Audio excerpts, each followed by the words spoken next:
You're listening to Guitar Talk with Dave and John.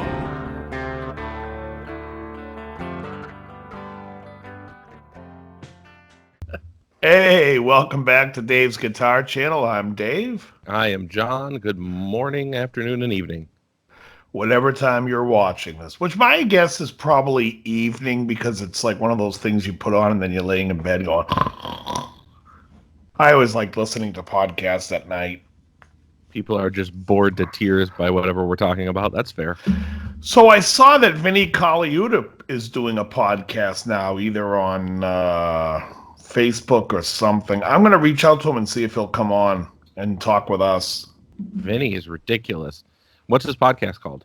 I don't know. I think it's just Vinny Colaiuta. I don't know. I just saw it. Someone sent me the link today. Also, I had a message. I was messaging back and forth with John Bowser from Sha Na Na, who we worked together back in 2005, and he said he would come on, talk about what he's been doing. He's really involved. For a while, I remember he was involved with a lot of the 50s acts that were suing because, like back in the 50s, you would have like bands like the Coasters, and then like you'd have like in the 2000s, in the late 90s, you had 9 bands going around claiming they were the Coasters, and it was like, I was the singer's uncle. I'm the nephew of the bass, you know what I mean? It was like, yeah. So he got involved in that whole debacle, or as Little Carmine in The Sopranos says, debacle. That's hilarious. Oh man. So you had a gig this weekend, I did. I played, and this was the last. Well, yeah, I told Elvis that I would be looking to step back into a backup role as opposed to you want to be the fill-in guy. Yeah, I just don't want to put in all the work to drive to Fullerton every Sunday. It's just nuts. Right. So, yeah, we did the last show as me as the official lead guitar player. And as per usual, we had the usual snags. Right. In-ear monitor mixes were all shitty, and some of the computer backup tracks, like people fall off of them and everything. It's just ridiculous. It's one of those things, once again, where life could just be made simpler if everybody just showed up and played their instruments instead of this whole like computerized nonsense production. Sure. So the one guy that shows up to play his instrument with a non-computerized bullshit whatever is me, as I'm there with my guitar, my tube amplifier. Yes. For our friends. Wait a minute, tube amplifier? This ain't the 50s. Exactly. I was going to say to our friends below the border, amplificadoras. Probably saying it way wrong. Anyway, I love a bad joke, everybody. Oh, he does. Yeah. He's the purveyor of bad jokes. I like them. I like them a lot. Sometimes I just like the reaction that you get from a bad joke more than anything. I played my amp, my guitar, and a couple of analog pedals. Ooh. Yeah. Hello. And I must say, and you've heard me say it before, I'm going to say it again. There is no feeling like playing through a 4x12 on stage. There is none. No, it's awesome. It really is great. Oh, man. I mean, there's a fun thing to it, and it's in a bigger band. It's awesome. Last night, I'll talk about my gig after we get through yours. But 4x12 is always great to play. Yeah. I mean, I don't have a lot to say about the gig. The gig was fine. People were dancing and doing their thing, and it is what it is. But the tone was just so good. Yeah, it's great. Well, Dirty Shirley's an awesome amp. For folks holding out for my Shirley, just give me a call at Boutique or something. You're not getting this one. Or talk to me in 90 days. We'll see. Right. Till all of a sudden Dave Friedman comes up to you and goes, John, this is the filthy Shirley. Ooh. And you're like, dirty Shirley, you're history. Right, exactly. Welcome, filthy Shirley. It's a new generation. Dirty Shirley was her mother. God. That's hilarious. Yeah. Okay, so you did one.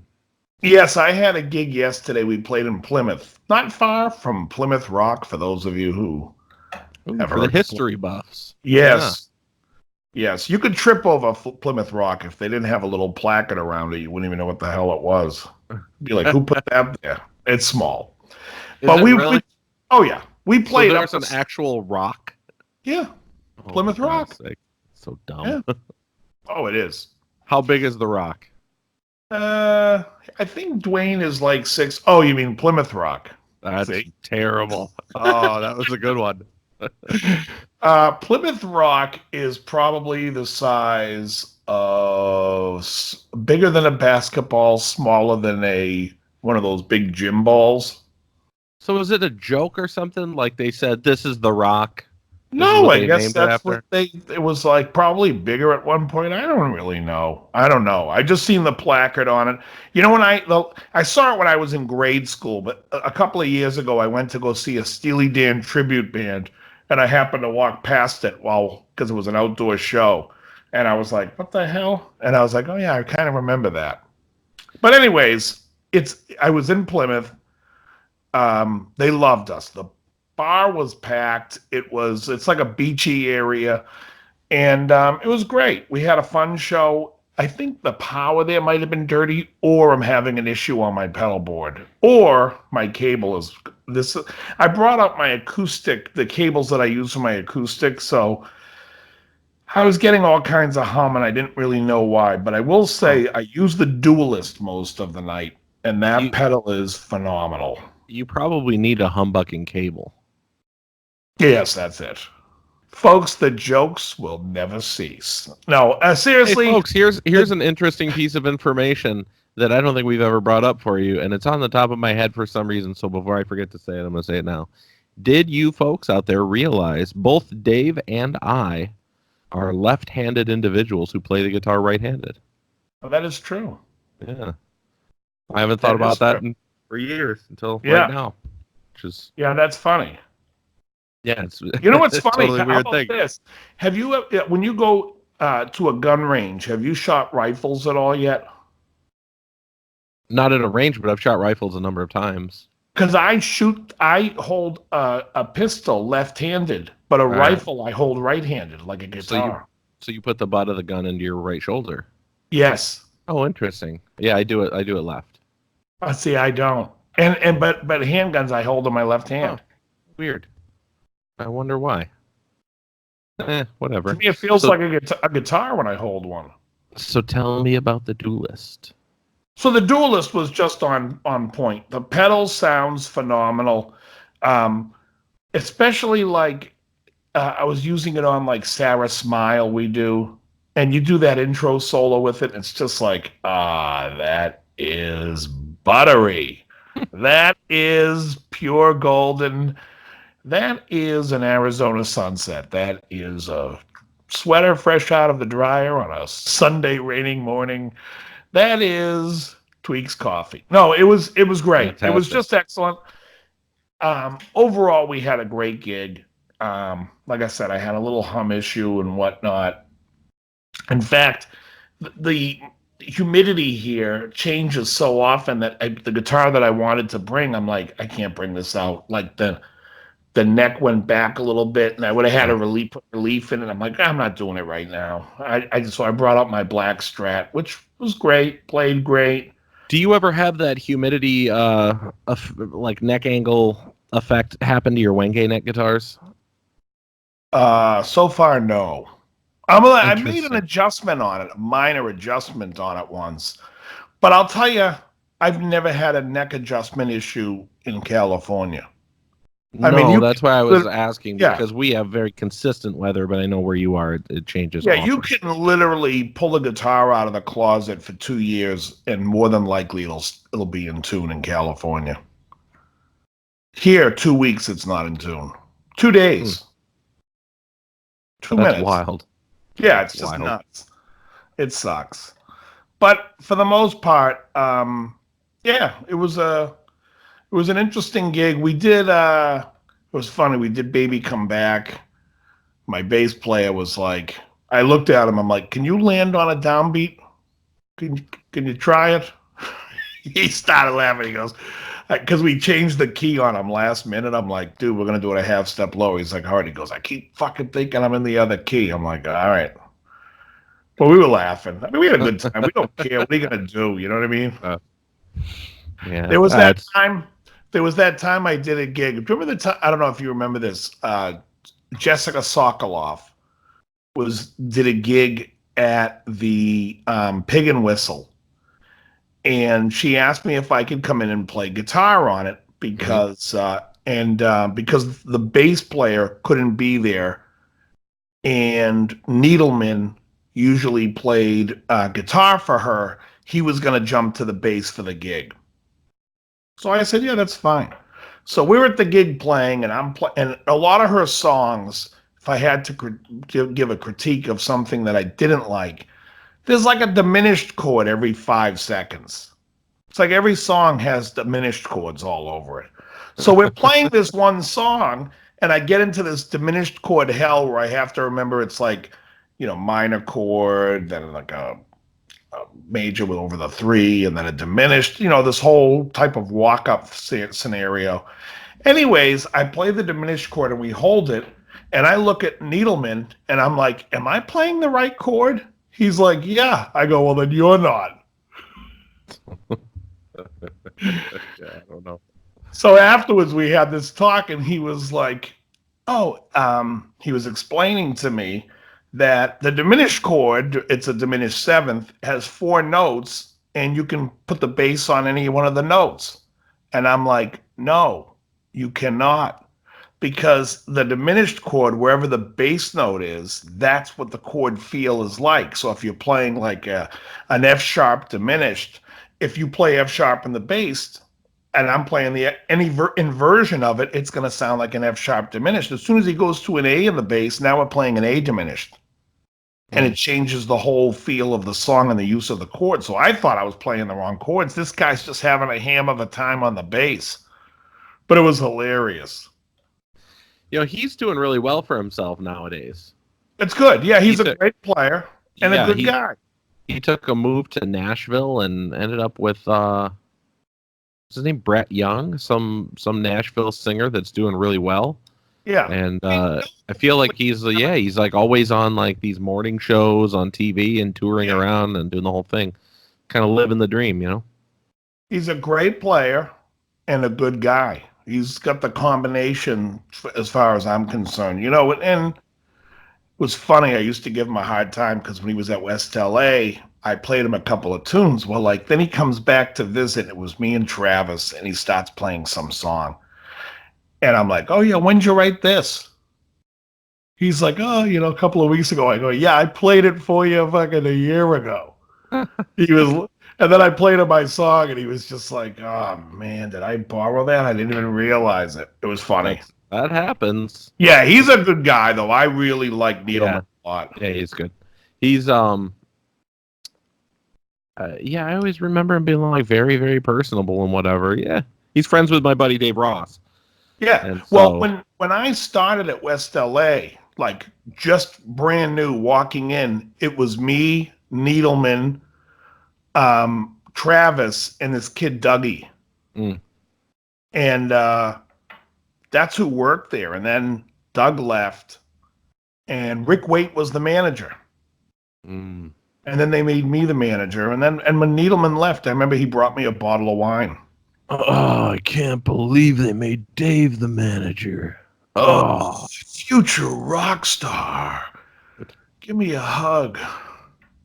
Boy. I like Rick. Rick, I don't know if Rick butt-dialed me the other day, but I was out of my room, and when I went back into my room, I'm like, I could see my phone blinking. So I'm like, oh, somebody called, and it says missed call, Rick Waite.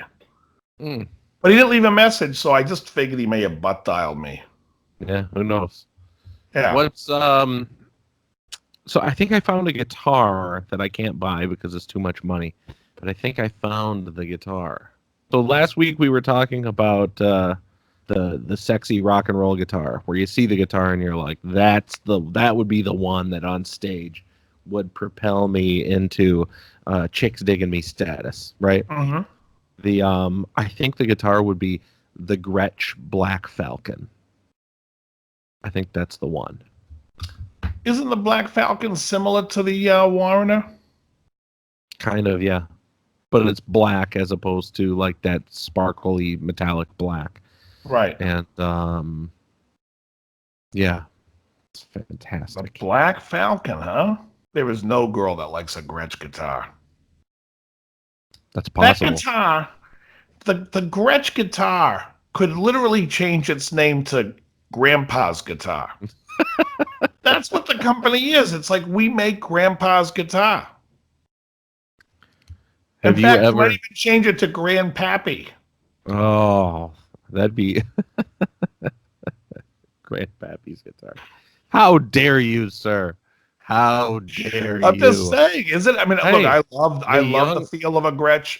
The young ladies are all about Uncle Bernie right now. Maybe there's a grandpa fetish building in the country, and I'm just trying to capitalize on it. Oh yeah. They love Bernie, all right. They love Bernie in 2 towns, and you live in one of them. That's true. That might be true.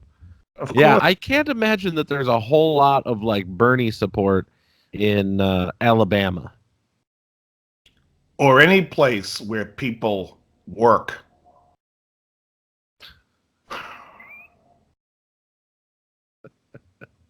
Just saying. One of these coffee cups could be available to you for the low price of $4.99 and free shipping. I'm putting you on the spot. What's the price on these things? $3.99, $399. Oh, and free boy. shipping. If you pay $400 for this coffee mug, he's going to throw in a bag of Safeway's whole bean mild roast. You will get an autographed photo, 8x10 glossy of Liberace. Let me ask you this. If somebody pays $400 for your coffee cup, do you think that you will be able to also throw in a free 6-foot cut length of tone plastic for their talk box? Of course. Yes, you will get free tone plastic. All right, so this is going to be a bundle deal for all of you listeners out there who want one of these coffee mugs. You know, the more I think about how insane the talk box is, I can't believe those guys put them on those records. Because it's great. It's great. Hey, couldn't you bring in? I mean, you may as well bring in Michael Winslow from Police Academy fame and have him just come make voices with his mouth. It's the same thing. Could you imagine how great that would be to be able to have that on a record? How Quincy Jones didn't put that on one of the Michael Jackson songs? He had every other famous guitar player. It would have been amazing to put Michael Winslow on that. But could you imagine Bon Jovi comes out and they're like, tonight we have Michael Winslow. And he comes out and grabs the mic and he's like, what? And he's just doing the noise with his mouth. It's the same. I'm not exaggerating at all. I think that would be a phenomenal idea. It would have been a great shtick too. Yeah, I mean, because the talk box is ridiculous. The whole concept of it is nuts. Except when Joe Walsh does it. I've got the bleeps, bleep, brr, the creeps, brr, Spaceballs. Oh. For a minute there, I thought you were going to go into, I've got something in my front pocket for you. Oh, no, I'm thinking into my pocket and give it a squeeze. That was when Butters was tap dancing on the South Park. Right. Man, the show is phenomenal. Oh, yeah. You remember my friend Benson? He was telling me that there's some new characters. I haven't seen a season of South Park in 4 or 5 years. And apparently there's a new character called PC Principal. Oh, yeah. Yeah, I know nothing about this, but he was telling me all about it. It sounds hilarious. Oh, yeah. There's a great episode where they do the Safe Space episode is excellent. Yeah, no idea. Never saw it. Randy's like, you can call me a pussy. And it's fucking great. Show's awesome. Yeah, I never saw it. Show is awesome. So now let's discuss a little bit of your work. I have a Wampler pedal that you may know about. Yeah, you told me that there's something up with it. Yeah. We got yeah, you got let's see. I'll give you the information off air. Alrighty, folks, that's the way it works. And what's going on? The light doesn't come on? Light doesn't come on, and the light doesn't come on. Yeah. Sounds to me like maybe your LED has either burned out or you need a new pedal. No, I don't know. I'm not the one. The problem also with the Wampler thing, with the ego compressor, the blue light is usually so bright. When you're playing, you look down at your board, you're blinded. You're like, geez, I wish I could see my other pedals, but that ego compressor has blinded me temporarily with that blue light. The blue lights look better, except when you're playing in a dark room and you look down at your board and you can't see a damn thing. All right, I just sent you the email address. You shoot me that, and I'll send it to Brian, and we'll get it taken care of. All righty. Yeah. So I've been thinking about amplifiers lately, and I'm thinking, because if I bought, well, I shouldn't say if, I know I'm going to. When I get the vintage sound amps, Princeton, that's not going to be an amp I want to gig with. But I realize the Nightrain isn't my sound. I'm thinking, and this is just me thinking, what tube does the PV, the tweed thing, what do they call that? The Classic 30. What tube is that running on? Is that a in the Classic 30? I don't know. I've never had that one. What did you have? The Classic 50? 50. That's 6L6, obviously. Yeah. No, was it? And it has to be. Yeah, it should have been. She's getting 50 watts out of it. Right. Yeah, that's probably what it was. I don't remember. It was a million years ago. Yeah. It was way long time. That was the Earth, folks. That was 100 amplifiers ago. Yeah, that's more like it. More like a million amplifiers ago. Oh, dare so, you. Yeah, so I was thinking about picking up something like that to do smaller gigs because, I wouldn't want to schlep the vintage sound amp out because, it also doesn't have it doesn't even need the effects loop. It's just in general, I just don't think it's a wise. I think Google is screwing with me, giving me Spanglish. Why? Amplificador de tubo. That's how they say tube amplifier. De tubo. That sounds like some nonsense that you'd make up when you're doing Spanglish. It depends. If you're speaking Spanish, though, in England, it would be de valvo. Oh, that's solid. That would be solid stato. Oh, God. See what I mean? Anyways, so you're not happy with your Nightrain? There's a tone to it that's a very mid-range sound that it has that it's nasally in that respect, and I don't really care for that. I'm just looking up now what the Classic 30 has for tubes. Okay. Oh, it looks like I'm going with EL 84s. That's my guess. Wow. See, that's what I'm trying to avoid. Even though that's an easy tube set. All right, so EL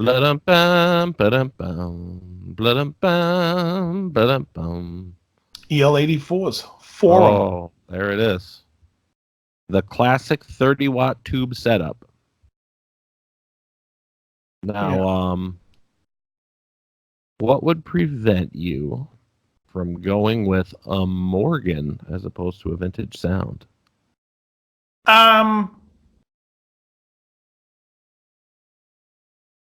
It doesn't have. Does the Morgan have the tremolo? Some of them do. The PR, but it's a PR-12, right? Well, yeah, that one's pretty small. Yeah. It's a lower wattage one. You want more headroom than that. I do. What about the SW22R? I don't know if that has tremolo. The SW22R. Yeah, see, I like the idea of having a Princeton clone. All right, it looks like in that size, around that price range, the Supro 1606. Oh, it's 5 watts. Come on, that's the only thing that can. That's the same price as the PV30. Oui.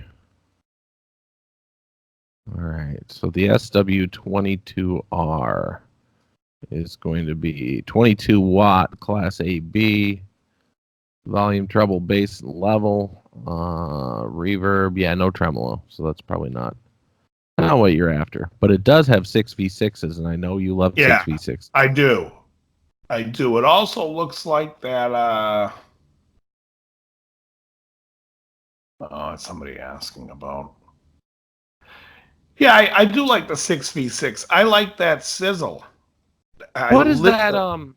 What is that Bogner that you used to talk about? The 66 one that you liked. The Mephisto. That was both. That was a 2 amplifiers in one. It was a 6v6 and an EL84 running in parallel. Wow. Yeah, that's crazy. And if I remember correctly, you can blend them. Yes. What a weird amp. Yeah. Sounded good though. I've never played one. Phenomenal. One of their amps I've never played. It's one of those things when you run them in parallel, the amp can sound very angry. Like it was like that nasty 6v6 wanting to bite you in the ass type of sound. It's great. Really was. Yeah, that one I'm not terribly familiar with. I wish I had a chance to play it. So I went in the gym the other day and I was listening to, I figured I'd give Fly on the Wall a listen since you said it was terrible. Yeah. I could see what you don't like about it. It's definitely way more, it's a big jump from Flick of the Switch as far as the reverb goes, and it's like them trying to be in the 80s. Did it sound a little bit like Brian Johnson was buried on that record too? I thought the mix was unusual. It's in the first song he is for sure. But the next couple of songs, he's not. But the first song, he's really low in the mix. I think that the Flick of the Switch album is so much superior. I mean, I think Flick of the Switch is one of their best. But Fly on the Wall, you know, from my memory, I remember those songs when the album came out. But going back and listening to it, it has not aged well. I'll give you that. All right. Yeah. But Flick of the Switch, I had to go put that back on to give it a listen, and I was like, this is the good stuff right here. The tone of just in rising power of that guitar riff is so great. And then the vocal, everything just is dry and right up front. Then I also listened to this week was a Crocus album called Hardware. I can't say I know that one. And the album had a song called Winning Man, which I remember from 1981 as being like one of my favorites of that year. Going back and listening to the album is abominable. It is absolutely one of the worst records I've heard. The writing is so immature and goofy. And then you get to Winning Man, and it's like, this song is still great, except there's like a second half to the song where it speeds up. And it's like, it's a little pedestrian. Yeah. Well, I'll have to listen to it. I don't know it. Yeah. I can't think of it at all. I remember the name of the band. Well, you remember Screaming in the Night off the Headhunter album. It's a terrible name for a band. Yeah, named after a flower or a plant. It's just a terrible name for a flower. Even like nobody in the world is going to go, this is a beautiful flower. What should we name it? We need a really elegant, beautiful word. Let's name it a crocus. Oh, that's it. Yeah, who would ever say that? Right. Terrible name. Anyway. Yeah. I digress. when they got Axl Rose to come in and sing on that last tour, they should have got Mark Storis from Crocus to come out, because you can find him all over YouTube, and he sounds just like Bon Scott. It's great. I wonder if there was a star power decision or reasoning behind choosing Axl, because obviously you bring in the guy from Crocus, and people are like, well, who? You know, but you bring in Axl Rose, No, and like, that's weird. fans are going to be like, what does he sound like? Then they're going to go look on YouTube, because obviously AC/DC realizes people don't live in a bubble anymore. They can just look them up on YouTube and be like, that's going to be an awesome show. As opposed to Guns N' Roses, which you have a guy who's hated by half, liked by half, and indifferent by the rest, which there'd be zero. But anyways, if we're using percentages. Right. But exactly. my point is, I don't see anything positive of getting Axl Rose, because if you like AC/DC, you may hate Axl Rose, and now you're not going to go see him. But if you have AC/DC and you have a singer that can sound like Bon Scott, and a guy and people who people are indifferent to, they love AC/DC, they're going to go they're going to go see it. I recommend everybody go look up Mark Storis. I'll put it up here, how to spell his name, and listen to him doing some AC/DC songs. It's impressive.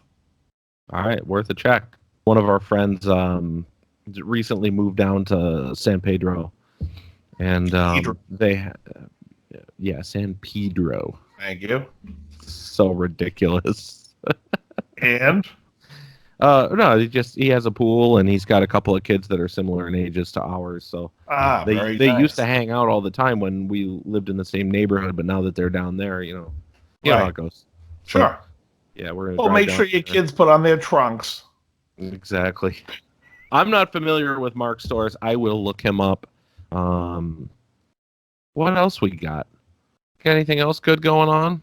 I haven't heard a lot in the news. The guitar news week has been slow. Well, I mean, what is there ever? You know, someone's like, "Oh, a new guitar came out," or I've been generally every week that guitar.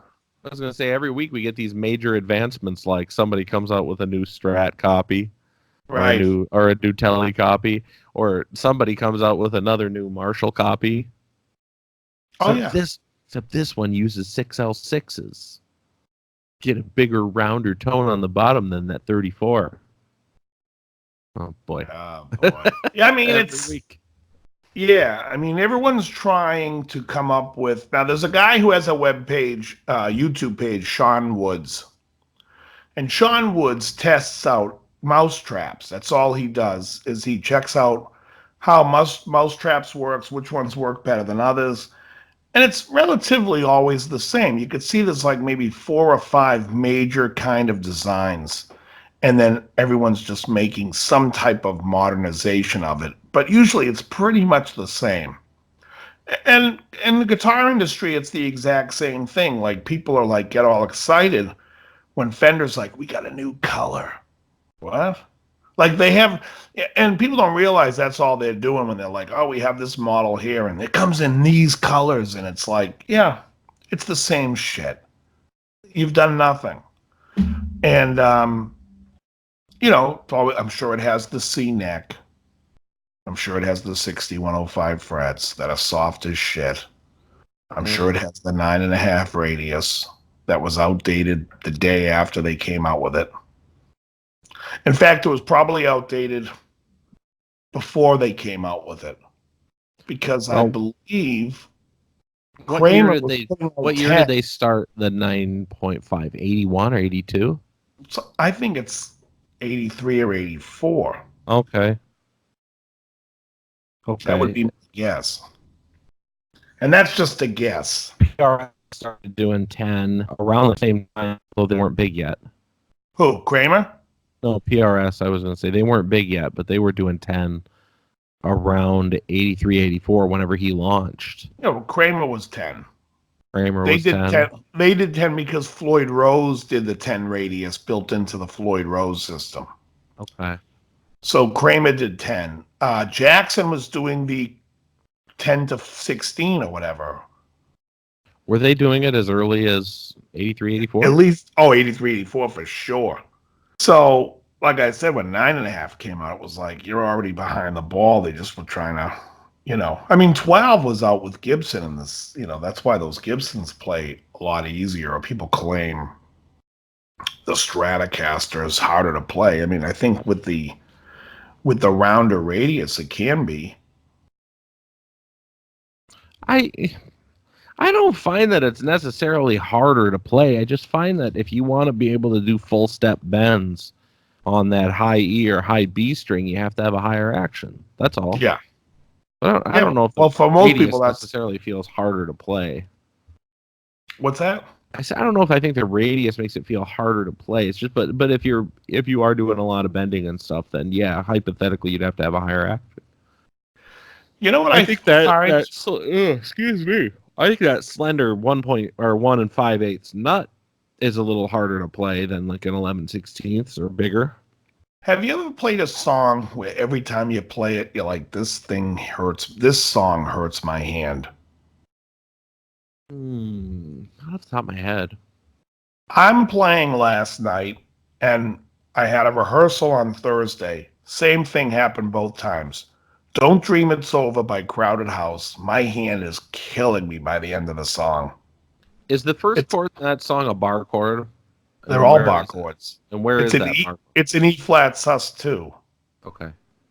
So it's E flat. Okay, got it. And ding, ding, ding, ding. So is it that muscle that runs through here from holding that bar chord? The whole hand. It's the bar chord. Every chord's a bar chord in the song. Mm-hmm. It's like when you take the solo, that's your break. That's funny. Is there a capo position that could make that song work? No. Okay. Because it's all in that bar chord thing. It's like, you have, let me see if this thing's even in tune, but you have. Oh.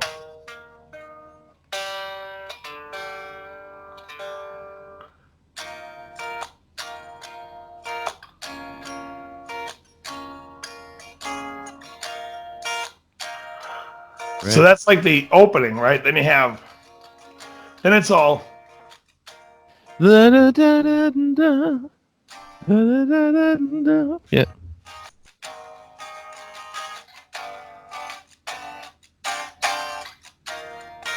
And the whole song is just. Don't.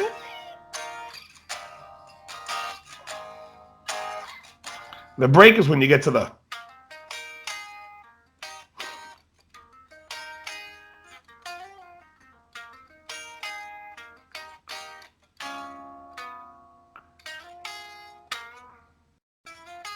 What is that?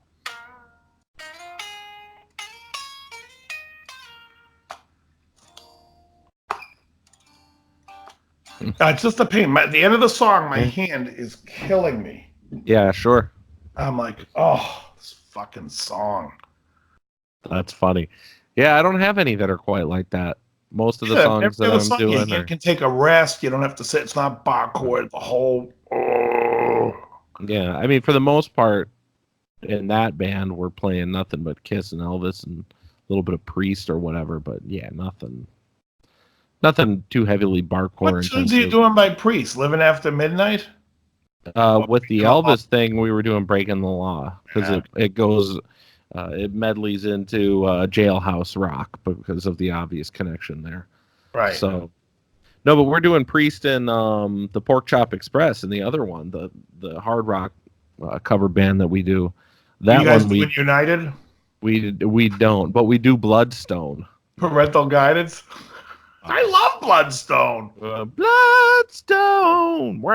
Tune I love by them. I always loved Turning Circles on the Heading Out, the Point of Entry album. Yeah, I'm not familiar with it.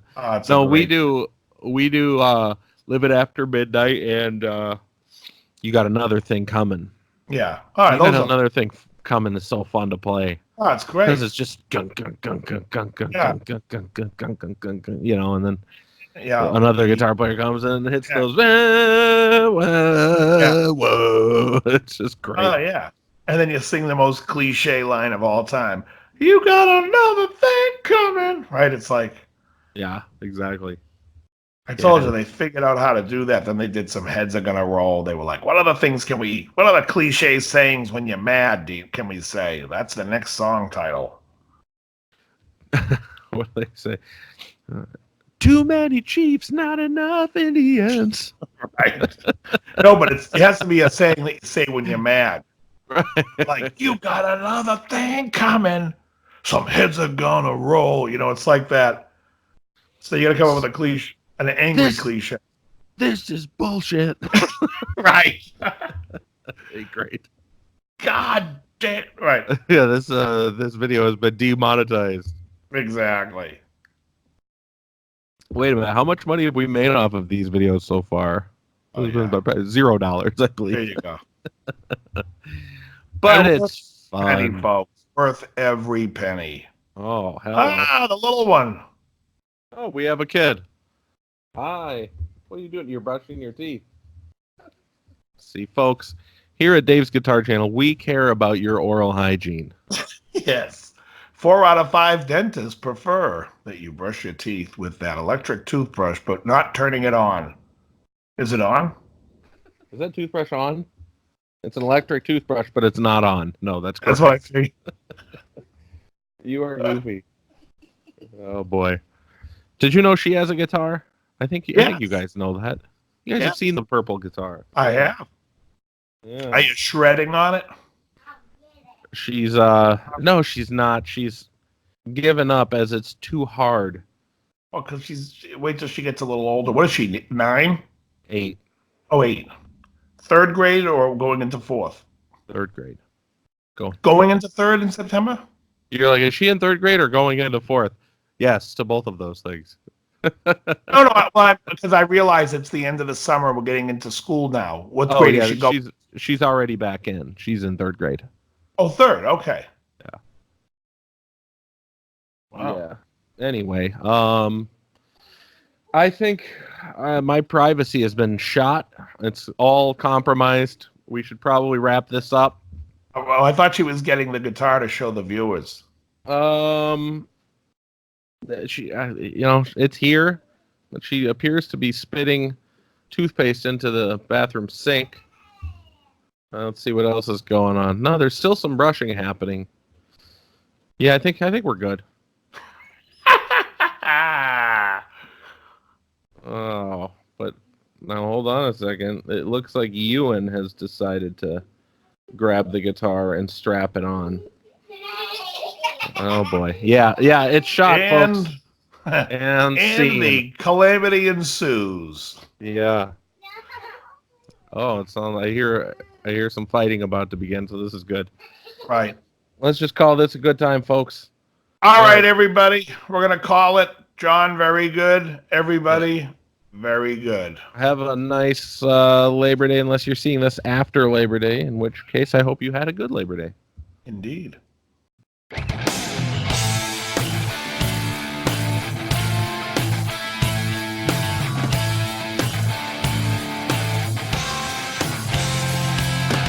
You're listening to Guitar Talk with Dave and John.